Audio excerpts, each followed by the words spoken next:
Graça e paz, igreja. Amém? Glória a Deus por isso. Glória a Deus por todas as coisas. Quero agradecer a oportunidade de estar aqui ministrando a palavra do Senhor. Eu quero convidá-los a abrir a sua Bíblia no Evangelho de João, capítulo 17.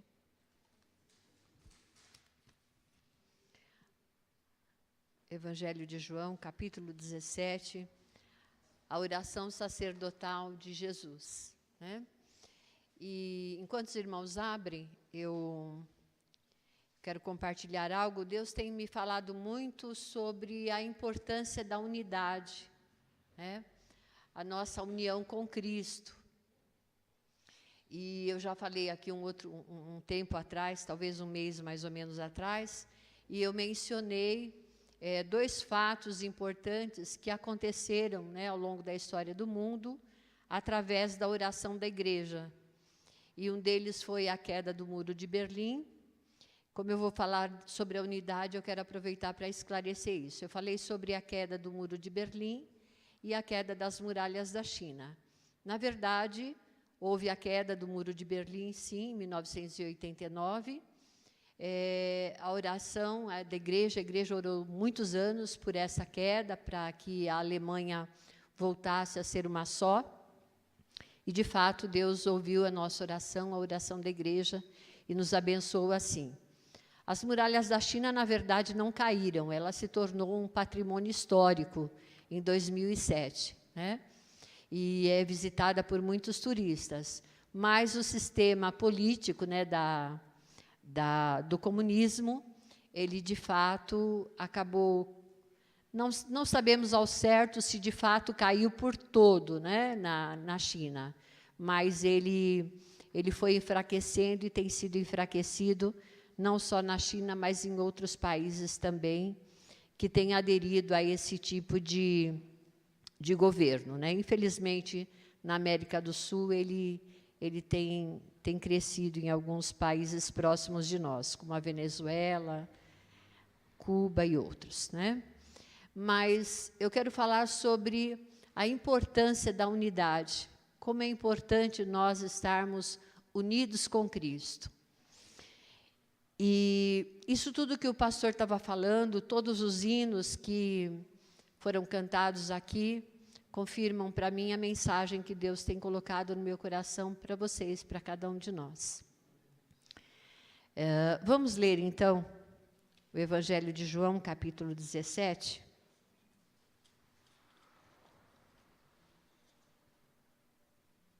Do versículo 13 em diante. É uma oração muito bonita, é um texto meio longo, mas eu tenho vários textos que eu quero ler aqui, então nós não vamos ler todo o capítulo 17, mas apenas do 13 em diante. Vamos nos colocar em pé só mais um pouquinho em reverência à palavra do Senhor, amém?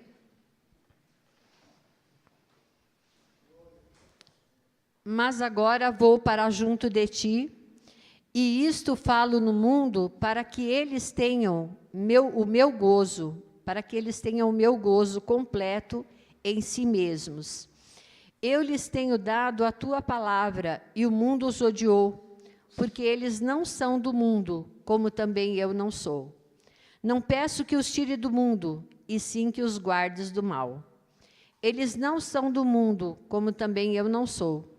Santifica-os na verdade, a tua palavra é a verdade. Assim como tu me enviaste ao mundo, também eu os enviei ao mundo.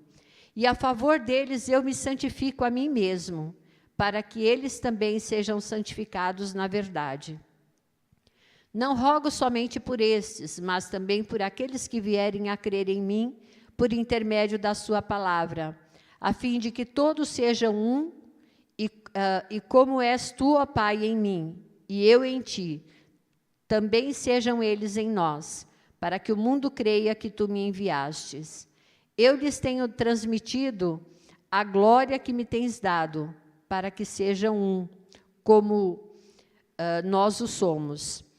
Eu neles e tu em mim, a fim de que sejam aperfeiçoados na unidade, para que o mundo conheça que tu me enviaste e os amastes, como também amaste a mim.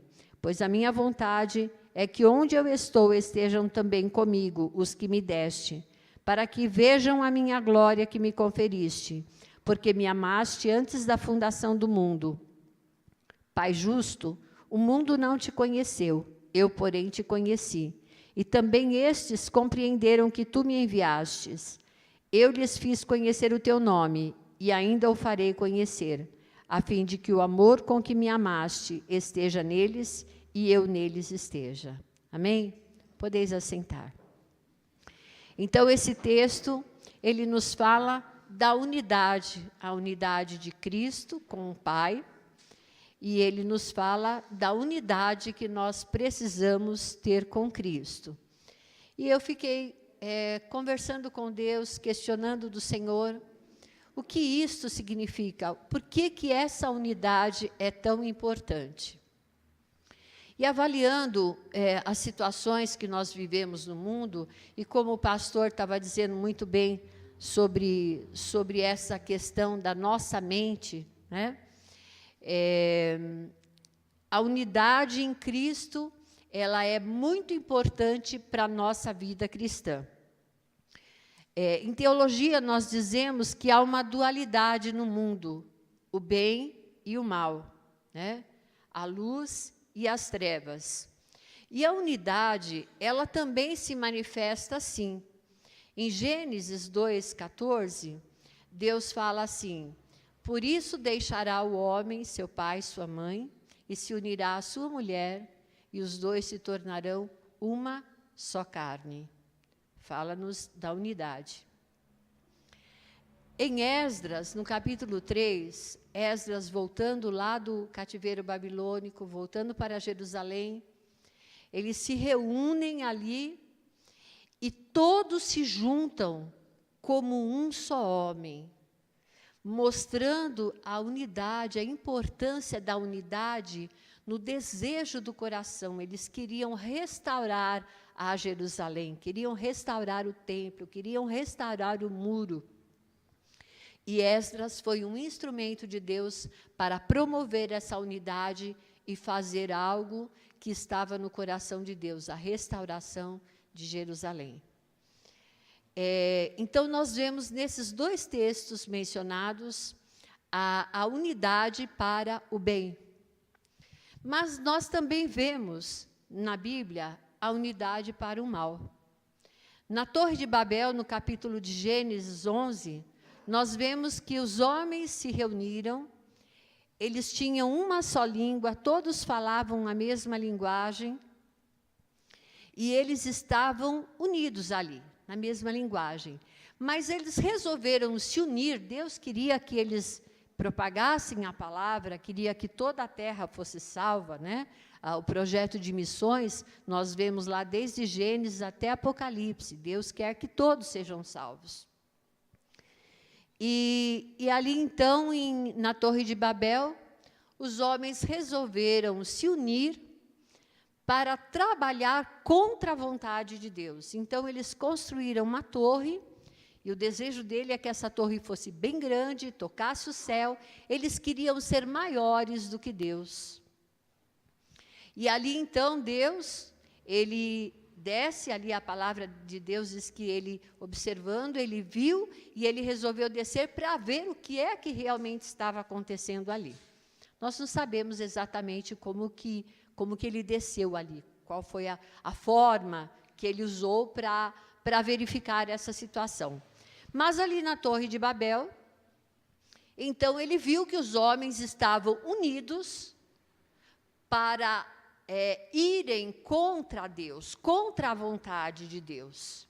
E aí, então, ele veio e confundiu as línguas ali no capítulo 11, né? E aí eles não puderam continuar naquele projeto de unidade contra Deus. E aí nós vemos também, na Bíblia toda, a importância que Cristo deu para a unidade, tá? Então, em primeiro lugar, a unidade é o desejo de Deus, a unidade para o bem, né? Ainda mais um exemplo para a unidade do mal, uma importância muito grande aqui para a nossa vida cristã. Lá em 1 Coríntios, Paulo fala que aquele que se une a uma prostituta torna-se um com ela.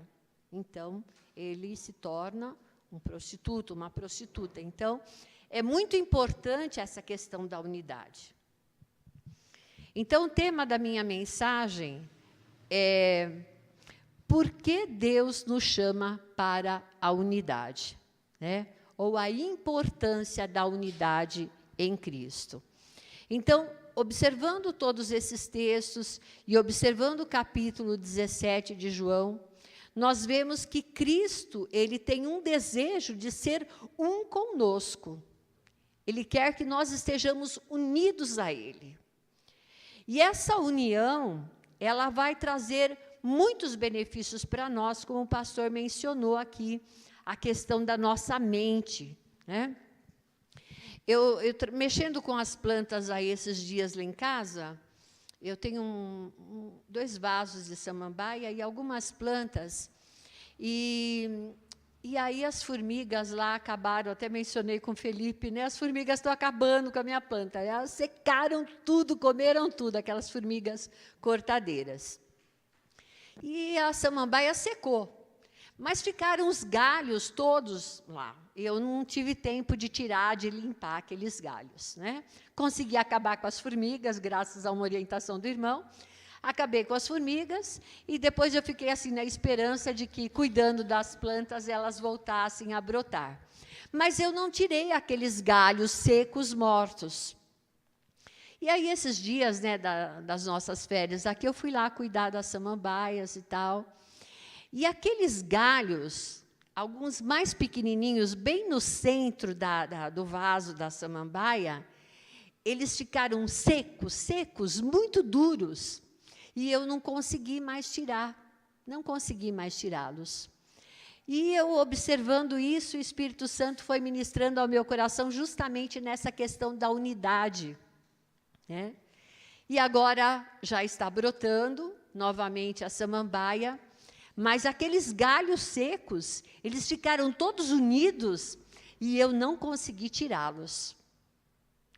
E aí, veja só, uma outra coisa importante sobre a nossa mente. A nossa mente é uma batalha, um campo de batalha. Tem até um livro que fala sobre isso. A nossa mente é um campo de batalha.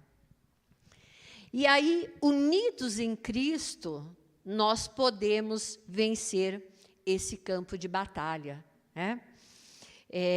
Então, em primeiro lugar, a unidade com Cristo, primeiro, é o desejo de Deus, né? É o desejo de Deus para chegarmos à perfeição. Então, unidos em Cristo, nós podemos chegar à perfeição. No amor, em primeiro lugar.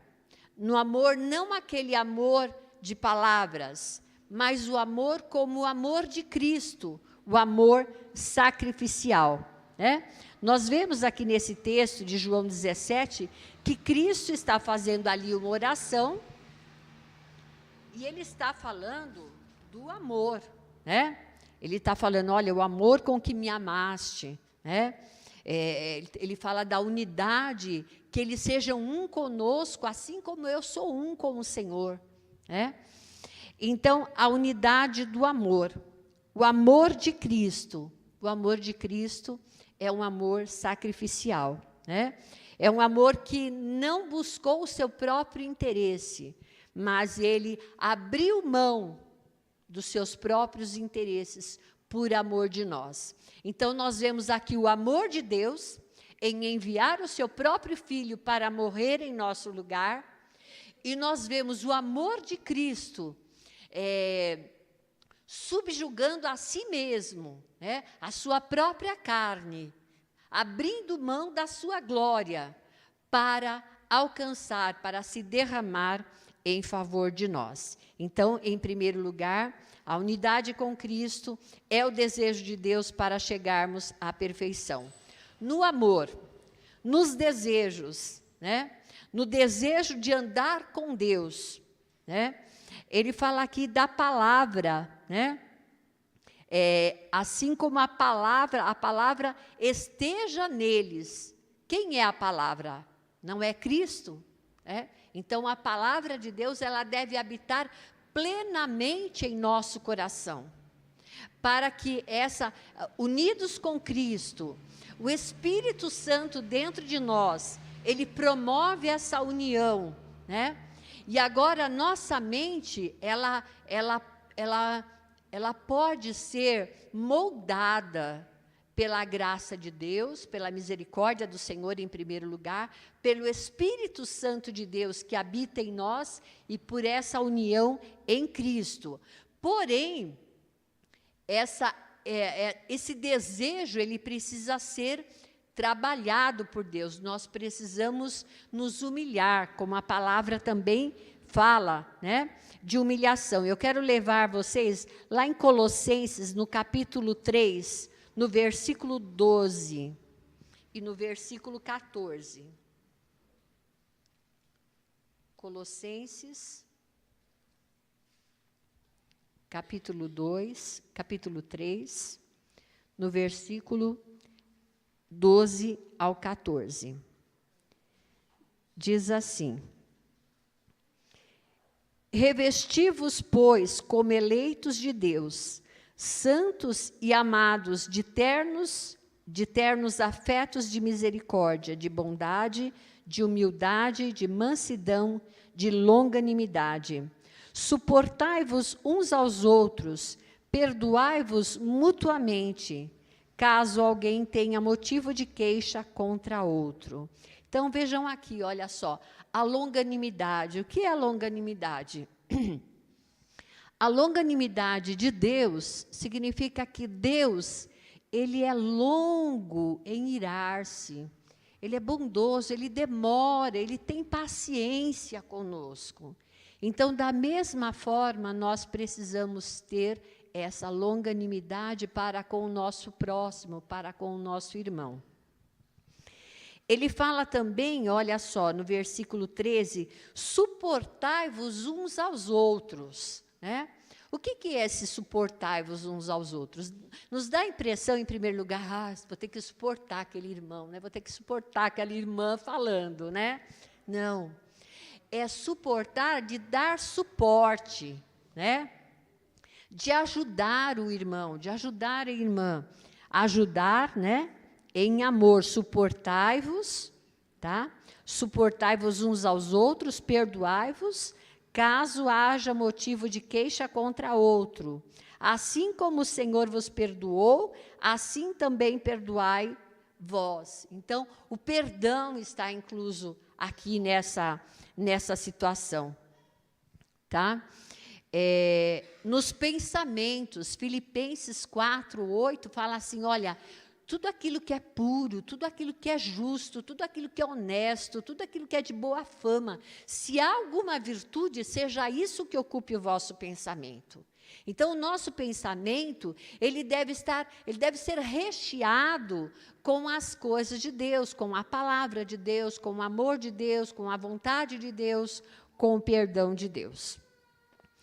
Então, é o desejo de Cristo também para que onde Ele está, Ele faz essa oração, Ele pede isso para Deus, Ele fala assim, onde eu estiver, eu quero que eles estejam também comigo. Então, Jesus, Ele quer que você esteja com Ele quer que eu esteja com Ele, né? Mas não somente em palavras, não só superficialmente, mas como um ser completo, na mente, no coração, na alma, nos desejos, nos sentimentos, nas atitudes. Assim Cristo quer estar conosco. Amém? Paulo também tem esse desejo, e ele ora para as igrejas, né? Ele fala lá em Efésios 3:14, está aí pertinho, né? Colossenses, um pouquinho antes, Efésios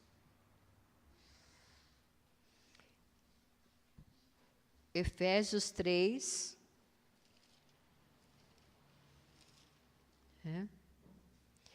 Por esta razão me ponho de joelhos diante do Pai, de quem toma o nome toda a família, tanto no céu como na terra, como sobre a terra, para que, segundo a riqueza da sua glória, nos conceda que sejais fortalecidos com poder, mediante o seu Espírito no homem interior, e assim habite Cristo no vosso coração, pela fé, estando vós arraigados e alicerçados em amor. Aí o texto novamente falando sobre o amor, a importância do amor. Ainda em Efésios 4, no versículo 3, ele fala novamente, olha, esforçando-vos diligentemente por preservar a unidade do Espírito no vínculo da paz. Então, a unidade em amor, a unidade no vínculo, o vínculo do amor, né? O vínculo do amor, a união em amor, ele nos traz a paz, né? E o texto fala depois lá em Colossenses também, seja o vínculo do amor, né? A união no vínculo do amor, e a paz de Cristo seja o árbitro em vosso coração. Então, esse vínculo, essa união em amor, ele nos traz a paz e ele nos confirma, né? Ele nos confirma, nos dá, assim, habilidade para fazer as escolhas, o árbitro, o juiz, né? Ele está dentro de nós e nos ajuda. A gente sabe aquilo que é certo e aquilo que é errado, né? Nós temos Cristo em nós e lá no fundo do nosso coração, a gente sabe quando a gente está errado. A gente sabe quando a gente deve mudar, quando a gente deve tomar posições e decisões acertadas, porque nós temos o Espírito Santo e ele habita em nós. Em segundo lugar, a unidade, ela é um padrão de fé. Também aqui em Efésios 4:1, ele fala assim, olha, rogo-vos, pois eu, o prisioneiro do Senhor, que andeis de modo digno da vocação a que fostes chamados, com toda a humildade e mansidão, com longanimidade, suportando-vos uns aos outros. Então, andarmos de modo digno da vocação do Senhor, andarmos em humildade, né, com toda a humildade, com mansidão, com longanimidade, tá? Então, tudo isso nos ajuda a estar mais próximos de Deus, estar mais próximos do nosso irmão. Como é maravilhoso nós estarmos em união, né? Não é gostoso quando você faz um projeto com o seu marido ou com a sua esposa e ela fala, eu concordo com isso, vamos fazer assim. Não é gostoso isso, né? Aí você chega na igreja e você troca uma ideia com um irmão, com uma irmã, com um pastor, e ele fala, olha, ideia maravilhosa, vamos fazer assim. É gostoso quando alguém concorda conosco. Agora, imagina se nós que somos seres humanos, ficamos felizes quando alguém concorda conosco, imagina o quanto Deus fica feliz quando nós todos concordamos com Ele numa unidade, né? Glória a Deus por isso. Isso é maravilhoso. Esse é o desejo de Deus para todos nós. Então, o texto ainda fala que nós, esforçando-vos para preservar a unidade. Isso significa que isso não é uma coisa fácil. Não é verdade? Preservar a unidade não é algo fácil. Preservar a unidade dentro da família. Preservar a unidade entre esposo e marido, entre marido, mulher e filhos, né? Preservar a unidade dentro da igreja é algo que exige sacrifício, que exige empenho, que exige disposição, atitude e um desejo, né? Um desejo muito grande de estabelecer essa unidade. A unidade com Cristo, ela nos leva ao pleno conhecimento do próprio Cristo, né? Quando nós conhecemos a Cristo, quando nós entregamos a nossa vida a Cristo, nós começamos a entender o plano de salvação. Nós começamos a entender a Bíblia. E nós vamos crescendo nesse conhecimento, tá? Nós vamos crescendo, e o desejo de Deus é que nós venhamos crescendo, crescendo, crescendo, até alcançarmos a estatura de Cristo, varão perfeito. Então, o desejo de Deus é que essa unidade, ela promova cada dia mais um crescimento, o crescimento do conhecimento, o crescimento da verdade, a perfeição em Cristo. Cristo é o nosso modelo. Cristo é o padrão de unidade, porque Ele é um no Pai. Então, nós precisamos estar observando, buscando e desejando crescer nesse modelo. Em terceiro lugar, a unidade com Cristo, ela revela também um desejo de Deus na santidade. Deus, Ele é santo, Ele é soberano. E a Bíblia também diz, lá nas cartas, e muitos textos bíblicos nos fala: sede santos, porque eu sou santo. Então, o desejo de Deus é que nós busquemos essa santidade, que nós busquemos as virtudes de Deus, que nós estejamos sendo como Cristo, desejar ser igual a Cristo. Paulo roga isso, Paulo fala isso nas cartas. Nós precisamos que esse desejo esteja bem arraigado no nosso coração, na nossa mente, na nossa alma. Em Colossenses 3,13, ele fala também que nós precisamos ser agradecidos a Deus, agradecidos por todo o bem que Ele faz a nós. Quantos livramentos Ele nos dá cada dia, quanto bem Ele nos faz para a nossa família, coisas que os nossos olhos carnais não podem ver, a nossa mente, ela não pode alcançar a dimensão do cuidado de Deus que Deus tem para conosco. Só um minutinho.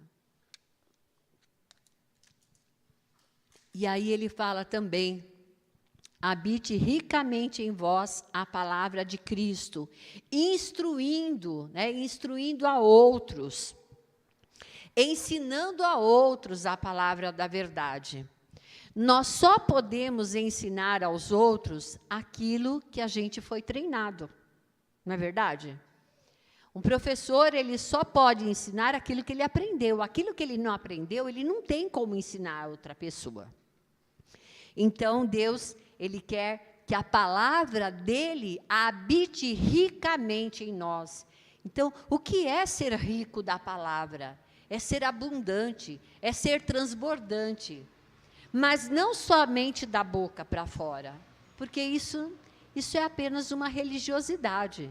Se nós falarmos somente da boca, só com palavras, e não vivermos isso de fato na presença de Deus, na presença de Cristo, se nós não vivermos Cristo ricamente, nós não vamos conseguir edificar a igreja, nós não vamos conseguir promover a unidade, nós não vamos conseguir fazer com que o reino de Deus seja estabelecido em toda a terra. Ele ainda nos fala, lá em Colossenses, a importância de louvarmos a Deus, louvar com cânticos espirituais, com hinos, com salmos,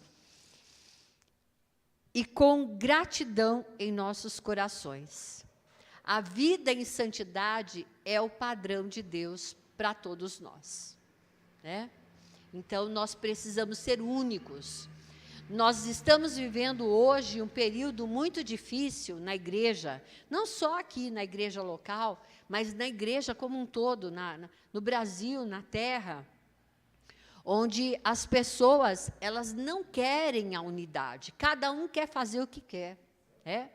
As nossas leis são assim, elas existem no papel para organizar a sociedade, mas ninguém quer obedecer à lei. Nem aqueles mesmos que fazem a lei não obedecem à lei. Então, nós estamos vivendo num período muito caótico.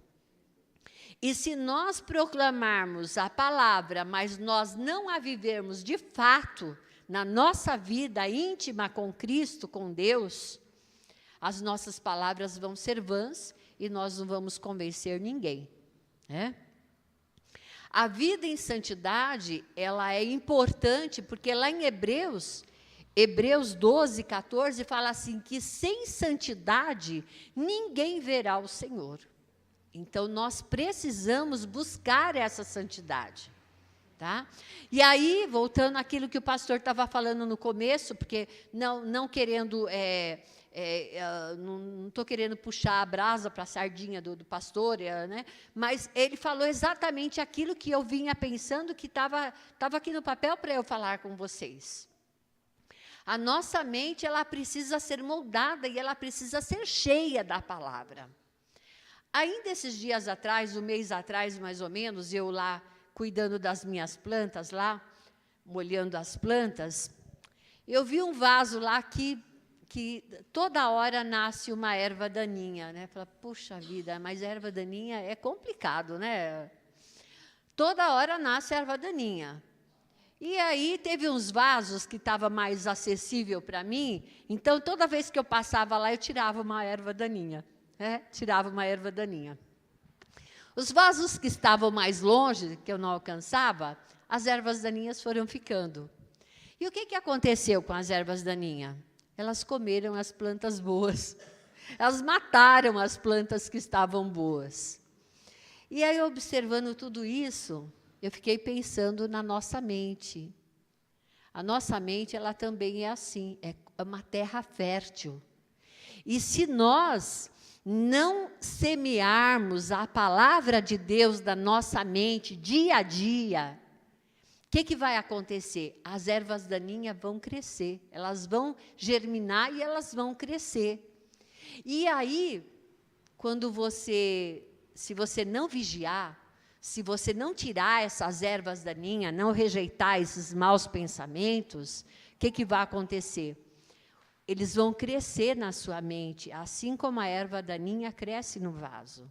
E depois vai ser mais difícil para você buscar a santidade, para você buscar a comunhão, para você orar, para você estar em unidade com Cristo, em unidade com Deus. Então, tudo isso é muito importante para que a gente possa refletir sobre a questão da unidade com Cristo. Então, nós precisamos ser um com Ele. E, em quarto e último lugar, a razão central da unidade com Cristo ainda está lá no capítulo 17, de João. Primeiro lugar, a unidade, ela revela a glória de Deus para quem? Ao mundo, É pela unidade que nós anunciamos a Cristo. Nós anunciamos ao mundo a salvação, a vida eterna, o perdão dos nossos pecados, através do grande amor de Deus por todos nós, em enviar o seu próprio Filho, como está lá em João 3,16. A unidade, ela mostra o objetivo principal da missão de Cristo, salvar o que havia se perdido. E ela leva o homem ao conhecimento da verdade. Então, olha só, 4 verdades teológicas muito importantes aqui nesse texto de João. Eu quis mencionar esses outros versículos para mostrar para nós, foram textos que Deus foi me levando para revelar a importância da unidade. Então, a unidade em Cristo, ela revela a glória de Deus ao mundo, ela revela o amor de Deus ao mundo e aos homens, ela revela a missão de Deus, a missão de Jesus ao mundo, e ela traz a revelação do conhecimento a toda a humanidade, a todos os homens. Daí, então, a importância da nossa unidade em amor, em dedicação, em oração, para que a glória de Deus seja vista em toda a terra, como aquele cântico muito bonito, né? Faz tempo que a gente não canta. Para que a glória de Deus seja vista em toda a terra, tá? Então, nós precisamos orar para que essa unidade aconteça. Nós estamos orando aqui já há alguns anos para que venha o avivamento sobre a igreja, não é isso? Eu acredito que nós estamos unidos nesse propósito, nesse pensamento, nesse sentimento, para que a glória de Deus se manifeste em toda a terra e venha um grande avivamento, e esse avivamento traga uma reforma espiritual, uma reforma moral no meio da igreja, porque, de fato, nós estamos precisando, né, de uma reforma moral, para que toda a carne seja subjugada, né? Então, nós precisamos continuar orando por esse avivamento. Deus tem abençoado o nosso seminário. Por quê? Porque a igreja está unida, orando para que haja um crescimento, para que o seminário venha abençoar outras igrejas, outras vidas. Em Joel, capítulo 2, ele também fala, e Pedro menciona lá em Pentecostes, né, do grande avivamento que começou ali, tá? E havia ali na igreja primitiva o quê? A unidade. Todos estavam unidos, num só coração, num só propósito, num só sentimento, num só pensamento, de glorificar a Deus e de fazer com que o mundo conhecesse a Cristo. Então, nós precisamos orar para que essa unidade, ela venha promover grande salvação, grande avivamento sobre toda a terra, como aconteceu no século XVIII na Inglaterra, e esse grande avivamento foi varrendo e o evangelho foi se espalhando, né? Então, a unidade ela pode fazer essas coisas maravilhosas em nossa vida. Então, foi essa palavra que Deus ministrou ao meu coração, né?